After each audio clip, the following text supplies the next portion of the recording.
How you guys doing today, man? We're back with another video. So I got another story for you guys. That's right, I got another one, and I'm gonna keep coming.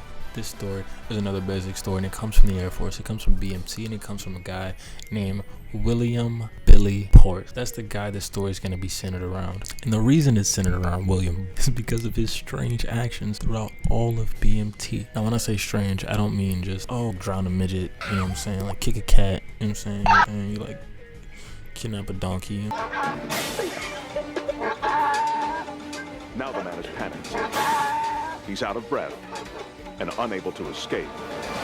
I'm talking about, like, just walking around about 2 a.m. BMT time. 2 a.m. is like fucking, you might as well be waking up in 10 minutes. And he was walking around in underwear, socks, and glasses for hours repeatedly. But this story starts off as an interbasic military training. Now, the first few days of basic, you're kind of getting to know each other. You're getting to know all your friends, all the people that you're going to spend the next 8 weeks with. We were still in civilian clothes for about 3 days. And within those 3 days, I figured out William Billy Porras was pretty cool. He was actually pretty cool, dude. He wasn't a bad person. I'm wearing an Air Force shirt. I don't know why I'm wearing one now, even though I got kicked out.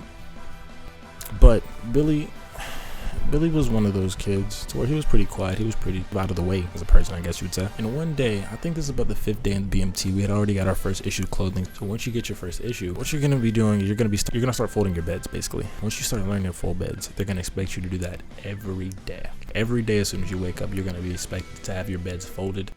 One day, as we were folding beds, I look down and I see Porras, Billy, laying on the ground. I go over to see what's wrong with him. At the time, I don't think he was shaking or anything, but I go over there and I see him shaking.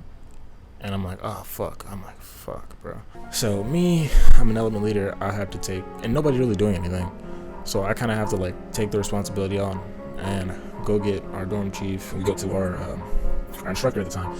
And mind you, this is the weirdest shit about BMT. Even if you're in a fucking absolute emergency, you don't break your shit. Like, even if the building is burning down, I still have to look at you in a straight face. Like, while this kid was having a seizure, me and my fucking dorm chief over here are standing at this fucking sergeant's door trying to be prim and proper, trying to give him the proper salute. Not the salute, but, you know, the proper reporting statement while this kid's having a seizure. We eventually get the ambulance down. The ambulance takes forever to get there, by the way. And mind you, they're fucking taking their sweet ass time walking in while my boy's over there fucking convulsing for his fucking life and shit.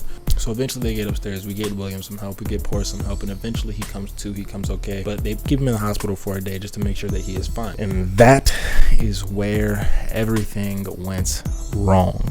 After he came back from the hospital, when I tell you he was not the same person, mind you, I don't think we got our haircuts for a while. I'm not gonna cap, honestly don't remember, but we didn't get our haircuts for a while. He got his haircut, he comes back, he's just a completely different person, you know what I'm saying? You can see the shift in his personality. He was talking about people watching him all the time. He would look over his shoulder. He just very paranoid behavior, you know what I'm saying? He wouldn't really listen to mindful thought of some people. I don't know, man, like he was just out of there. I remember one day he had this new habit of walking around the dorm at night, very late at night, because in the Air Force you have to do what's called EC, entry control. So every day there's a schedule for, it's like a 2-hour block. So every 2 hours people have to switch guarding doors. So you live in a dorm, there is one door to get in, one door to get out. There's only one door. So William, when he had to do this pretty much any night, the dude would walk around in nothing but underwear, socks, and glasses, and just walk around, make pace, circle, whole dorm, 50 people in there pacing the dorm at night while everyone's asleep. But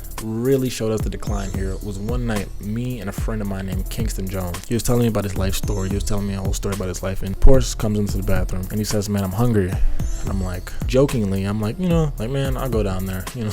I'm like, man, you call them, I'll go down there with you. You're like, because I'm not expecting this fucker to actually call down. So basically how it works is when you're in basic, you have to call down to what's called CQ, which is the control quarters, which is the people that kind of take care of you if your people aren't there. So basically what happens is if you were to call down to them, they would bring up food. Their job is to tend to our needs, but it's also military basic training, and they don't give a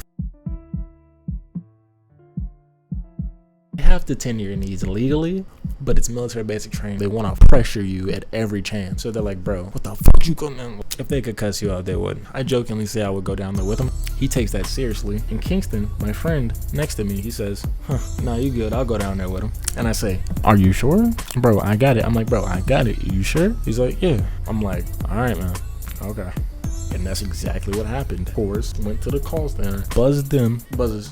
He calls them, and all you hear is a flurry, just a bevy of them. Just, are you serious? Like, they're screaming at this man. This is on a speaker in the dorms, and it's not like this is like there's any closed spaces. This is a dorm of 50 people in one area. So you call them, everyone in the dorm can hear you, and mind you, everyone's sleeping because it's 11, right? We have to get up at 5 a.m. every fucking morning, and you want to call and fuck up everyone's sleep to get some fucking food when you should have ate earlier. But that's besides the point. So long story short, that happens. They go down. They get chewed the fuck out by a sergeant. They come back up, and all I see is Kingston. Man, don't fuck with this dude no more, man. Dude is really, he's not feeling Porce. He's not feeling Big Billy right now. So the night goes by, they get chewed out, everyone sees it's just getting worse with Billy. It's getting way worse, right? So I'm not gonna say we call a huddle, because that's not what happened. But we knew the mission of getting Billy the fuck out of here, and it happened. Took a while, but it happened. We eventually got him out of the dorms, because this guy was just on nut shit, bro. Just complete nut shit, but he meant well. But he was just on complete nut shit, man. Just fucking nut shit. Little did we know, though, he was actually developing schizophrenia, bro. Like, he was actually getting schizophrenia in basic training. Through basic, he came to basic with no mental illness, and he left with schizophrenia. He was clinically diagnosed with schizophrenia in BMT through the stress caused by BMT. It is BMT-induced schizophrenia, whatever the fuck. But he was never schizophrenic before that, and I genuinely believe that, because before he passed out, had that seizure, whatever that day, he was cool. He was a cool dude. It was so crazy to the fact that everyone in our dorm thought he was faking it. We thought he faked it. We thought he faked it because he didn't want to do the work that we were all doing. We thought he didn't want to continue because he wasn't strong enough. But no, he went fucking crazy, right? He was really clinically diagnosed. Fast forward a few days after him kicked out, I get kicked out. For an undisclosed reason, which you may find in this video up here. Well, after that, I meet him in med hold, because once you're getting kicked out, you have to get processed out, and processing out takes a fucking ass of time for some reason. It takes an ass of time, but they do pay you, so it doesn't really matter. While I was processing out, I saw him, I talked to him, and he wasn't crazy. He wasn't crazy. He was not crazy. We talked about everything that happened.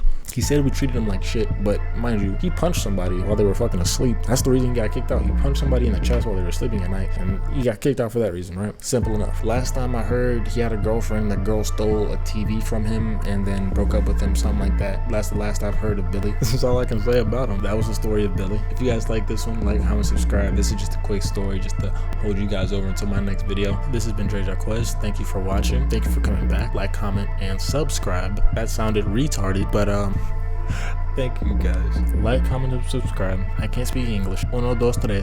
Peace. Baby. I had fell out with Wiz. You did what you did, so I did what I did. I don't lie, but I still and I kill. I wish I could stop popping these pills. Hit his head and it drop on the wheel. Fresh out of juvie, I got me a deal. Told my son I won't let no one kill me, cause I promise to take you to Disney. It's a must, I keep clutching and send me. Showing the open my room and kissing me.